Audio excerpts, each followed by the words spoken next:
Welcome to all in my YouTube channel शिक्षण मंत्र. General Science Standard 6 Lesson number 10 Force and Type of Force बल व बलाचे प्रकार या लेसनचा आपल्याला आज अभ्यास करायचा आहे. When we think about force, ज्यावेळेस आपण फोर्सचा विचार करतो, बलाचा विचार करतो, त्यावेळेस आपल्याला वेगवेगळ्या उदाहरणामार्फत फोर्स म्हणजे नेमकं काय हे आपल्याला समजून घेणं गरजेचं आहे. आणि आपण दैनंदिन जीवनामध्ये वेगवेगळ्या अशा कृती करत असतो, त्या ठिकाणी फोर्स ज्याला बल म्हणतो आपण ते लावणं गरजेचं आहे. समोर तुम्हाला एक पिक्चर दिसते. या पिक्चरमध्ये first picture shows that the boy is roaring अ बोट. एक मुलगा बोट चालवताना दिसतोय.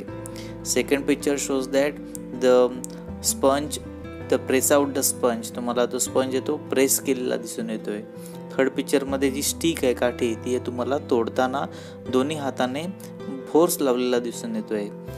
फोर्थ पिक्चरमध्ये एक बलक कार्ट आहे, ते ऑक्स जे आहेत ते बलक खेचताना दिसत आहेत. नेक्स्ट पिक्चर शोज दॅट पुढच्या पिक्चरमध्ये आपल्याला कळेल की एक मुलगा टायर फिरवताना दिसतोय. आणि लास्ट पिक्चर त्याच्यामध्ये एक मुलगा जो आहे तो एका फुटबॉलला किक मारताना दिसतोय. म्हणजे आपण ज्या डेली ॲक्टिव्हिटी करत असतो त्या ॲक्टिव्हिटीमध्ये बऱ्याचशा ठिकाणी फोर्स हा कॉन्सेप्ट खूप महत्त्वाचा आहे. When we kick the football coming in direction toward the goal we applying force. आपल्या दिशेने येणारा फुटबॉल गोलाच्या दिशेने ढकलण्यासाठी आपण त्याला गोलाच्या दिशेने पायाने ढकलतो, म्हणजेच त्याला आपण बल लावतो. पहिल्या चित्रात तुम्हाला बोट चालवताना, नंतर स्पंज प्रेस करताना, काठी तुम्हाला तोडताना, बैलगाडी ओढताना बैल, टायर चालवताना एक मुलगा आणि बॉलला किक मारताना एक मुलगा, या सर्वांमध्ये फोर्स हा एक कॉन्सेप्ट आहे.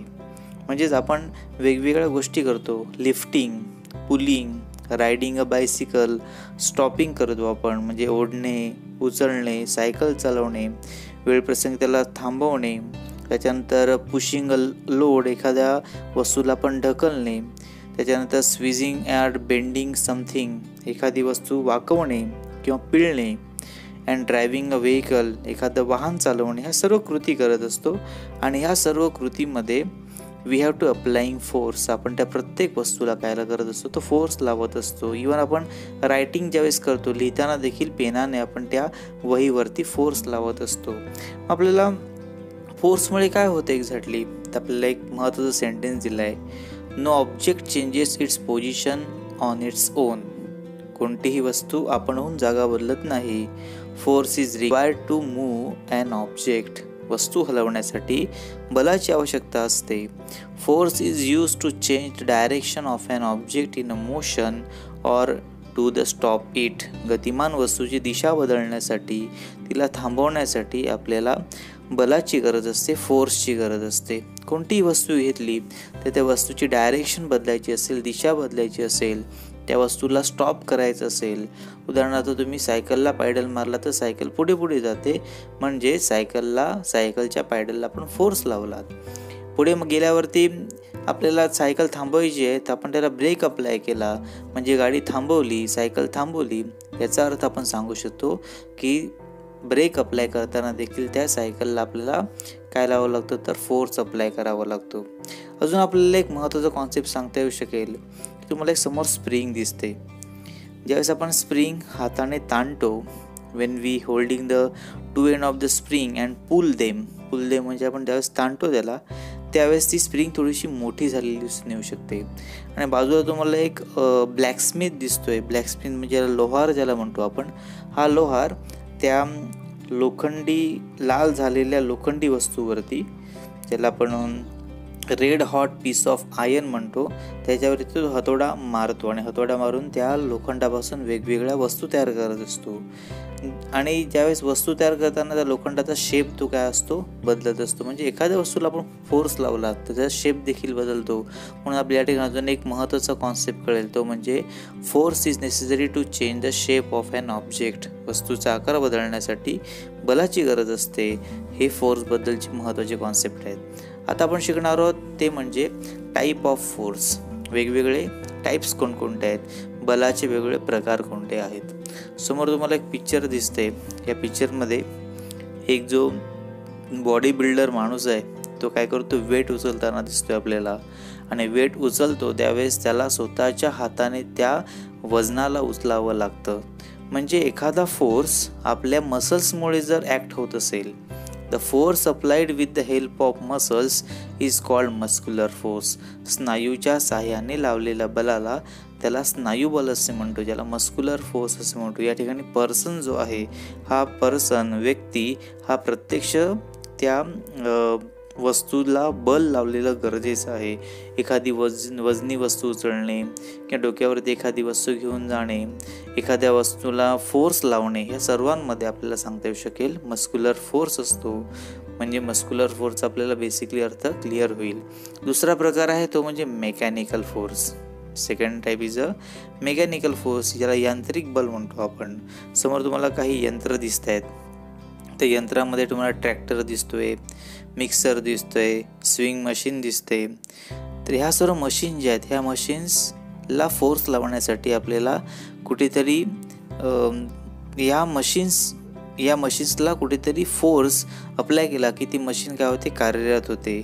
म्हणजेच मशीन मार्फत लावल्या गेलेल्या बलाला ज्याला म्हणतो आपण mechanical force. The force applied by means of machine. म्हणजे शेतामध्ये बैलगाडी न वापरता जर आपण ट्रॅक्टरचा वापर केला, ट्रॅक्टरमध्ये मशीन बसवलेली असते, त्या मशीनद्वारे ट्रॅक्टर काम करत असतं. वाटणाचं काम करायचं असतं आपल्याला. घरामध्ये आपण किचनमध्ये वेगळं भाजी बनवतो, त्या भाजीमध्ये आपण वेगवेगळ्या प्रकारचे वाटण बनवत असतो. तर वाटण बनवताना उकळीचा किंवा त्या वेगळ्या असा साधनांचा वापर न करता जर मिक्सरचा वापर केला तर मिक्सरमध्ये मशीन बसवलेली असते. मग force applied by means of machine is called the mechanical force. यंत्रामार्फत लावल्या गेलेल्या बलाला यांत्रिक बल असे म्हणतात. हा झाला सेकंड टाईप. आपल्याला तिसरा प्रकार बघूया. थर्ड टाईप आपल्याला शिकायचा आहे तो म्हणजे ग्रॅव्हिटेशनल फोर्स. मग ग्रॅव्हिटेशनल फोर्स म्हणजे नेमकं काय, त्याला गुरुत्वीय बल असं म्हणतो. तुम्हाला समोर पिक्चर दिसते, या पिक्चरमध्ये एका झाडाच्या मधून एक तुम्हाला फ्रूट खालती पडताना दिसते. म्हणजे एखाद्या झाडाला फ्रूट लागलं असेल तर फ्रूट ते जमिनीच्या दिशेला खालतीच पडतं. एक मुलगा तुम्हाला बॉल प्लेइंग करताना दिसतोय, तो बॉल ज्यावेळेस वरती फेकतो त्यावेळेस आपोआप वरती फेकताना त्याला फोर्स लावावा लागतो, परंतु ज्यावेळेस ते बॉल खालती येतं त्यावेळेस त्याला कोणत्याच प्रकारचा फोर्स लावता येत नाही किंवा आपोआप ते बॉल खालती येतं. म्हणजे कोणतीही वस्तू जर आपण वर फेकली ती आपोआप कुठे येते तर खालती येते. मग खालती म्हणजे कुठे येते, अर्थकडे येते. अर्थ म्हणजे ज्याला म्हणतो पृथ्वीकडे येते. मग पृथ्वीकडे सर्व वस्तू पूल करण्याची एक विशिष्ट अशी एक फोर्स आहे आणि याच फोर्सला आपण ज्याला म्हणतो आपण gravitational force. Each and every object is pull toward the earth. प्रत्येक वस्तू ही अर्थकडे पूल होते. म्हणजे डेफिनेशन आपल्याला काय दिलेली आहे, the force applied by the earth to pull object toward itself. पृथ्वी जे बल लावून वस्तूंना आपल्याकडे खेचते त्यालाच आपण ग्रॅव्हिटेशनल फोर्स असे म्हणतो. आणि ईच अँड एव्हरी ऑब्जेक्ट, कोणती वस्तू बघा जी आपोआप खालती पडते, याचा अर्थ त्या वस्तूवरती ग्रॅव्हिटेशन फोर्स ॲक्ट आहे.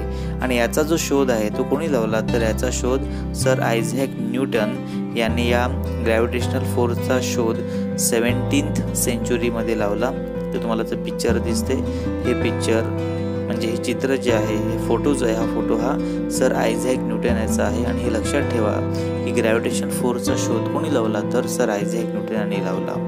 अशा पद्धतीने आज आपण जे मुद्दे शिकलो त्यावर आधारित आपल्याला अभ्यास करायचा आहे.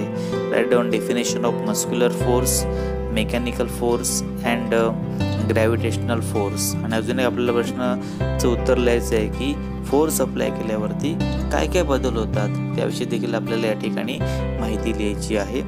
या सर्वांचा अभ्यास तुम्ही व्यवस्थित करा. माझा व्हिडिओ आवडल्यास नक्कीच सबस्क्राईब करा, लाईक करा, कमेंट करा व असेच नवनवीन व्हिडिओ बघण्यासाठी माझ्या चॅनलला नेहमीच तुम्ही भेट द्या. धन्यवाद.